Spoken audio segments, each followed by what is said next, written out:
Kunci jawaban informatika kelas 8 halaman 258-259 kurikulum merdeka, cara mencegah cyberbullying dan dampak positif pedagang menggunakan media sosial.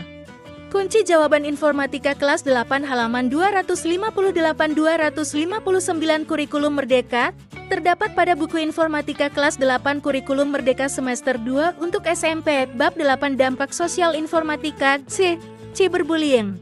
Artikel berikut akan menjelaskan kunci jawaban informatika kelas 8 halaman 258-259 kurikulum merdeka, soal cara mencegah cyberbullying dan dampak positif pedagang menggunakan media sosial.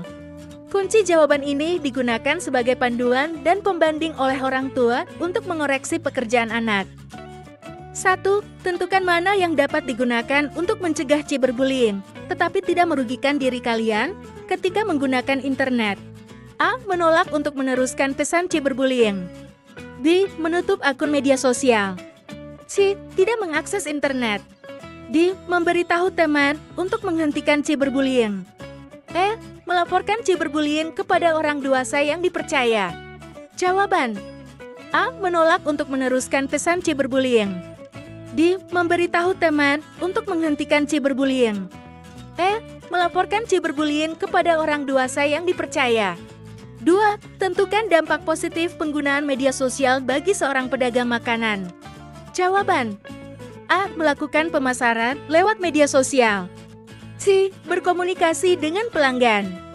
D. Menawarkan diskon kepada pelanggan. Uraian 1. Ketika kalian melihat sebuah poster mami yang sangat menarik, tetapi kalian tidak yakin dengan kebenaran isi dari poster tersebut, apa yang kalian lakukan untuk menentukan bahwa poster tersebut layak untuk diteruskan? 2. Apa yang kalian lakukan ketika seorang sahabat kalian berkeluh kesah kepada kalian bahwa dia sedang menjadi korban cyberbullying? 3. Sebutkan dampak positif dan negatif media sosial bagi seorang peserta didik. Kunci jawaban: 1. Poster dan informasi di dalamnya dapat dicek validitasnya dengan cara mencari sumber asli yang mengunggah poster tersebut dapat menggunakan search engine. Cek sumber asli, apakah berasal dari institusi terpercaya, seperti institusi pemerintah, media terkemuka, dalal.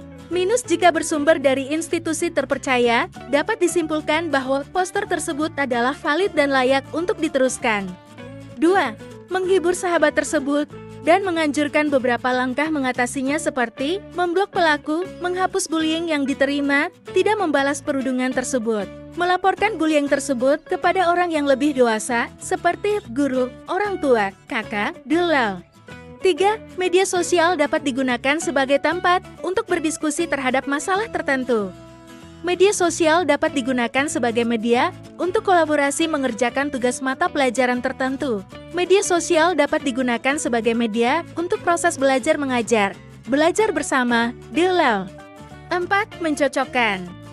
Kunci jawaban: jenis cyberbullying sama dengan penindasan di internet. Cyberbullying sama dengan ejekan di media sosial. Dampak cyberbullying bagi korban sama dengan depresi. Cara untuk mengenali hoaks sama dengan berpikir kritis. Pencegahan perundungan sama dengan jangan publikasi informasi privat. Penindakan perundungan sama dengan lapor kepada guru. Dampak cyberbullying bagi pelaku sama dengan impulsif. Dampak cyberbullying pada saksi sama dengan trauma. Cek gambar hoaks sama dengan Google Images. Disclaimer: jawaban di atas hanya digunakan untuk memandu proses belajar anak. Soal ini berupa pertanyaan terbuka, yang artinya ada beberapa jawaban tidak terpaku seperti di atas. Download Tribun X sekarang, menghadirkan lokal menjadi Indonesia.